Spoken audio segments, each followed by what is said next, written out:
पृथ्वीराज चव्हाण से लेकर फडणवीस और एकनाथ शिंदे तक महाराष्ट्र में 10 साल में 6% घटा मराठा आरक्षण।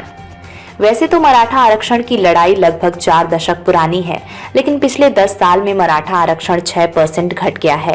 ये तीसरी बार है जब महाराष्ट्र विधानमंडल के दोनों सदनों में सत्ता पक्ष और विपक्ष दोनों ने मिलकर एक मत से मराठा समाज को आरक्षण देने के अध्यादेश और विधेयक पारित किए हैं। सबसे पहले 2014 में कांग्रेस और एनसीपी की सरकार ने पृथ्वीराज चव्हाण के मुख्यमंत्रित्व काल में मराठों को शिक्षा और सरकारी नौकरियों में 16% आरक्षण देने का अध्यादेश लाया था।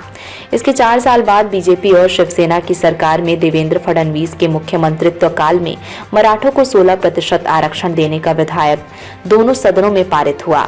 मामला हाईकोर्ट में गया, जहां अदालत ने मराठों को 16% से घटाकर शिक्षा में 12% और सरकारी नौकरियों में 13% से आरक्षण बहाल किया।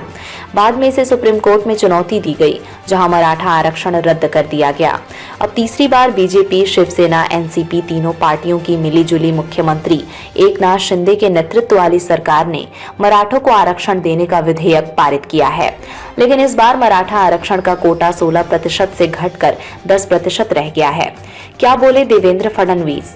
इस बारे में राज्य के उप मुख्यमंत्री और बीजेपी नेता देवेंद्र फडणवीस का कहना है कि राज्य पिछड़ा वर्ग आयोग ने जो रिपोर्ट सौंपी है, उसमें मराठा समाज के सामाजिक रूप से पिछड़े होने के जो पैमाने निर्धारित किए गए हैं, उसी आधार पर 10% की सीमा सुनिश्चित की गई है।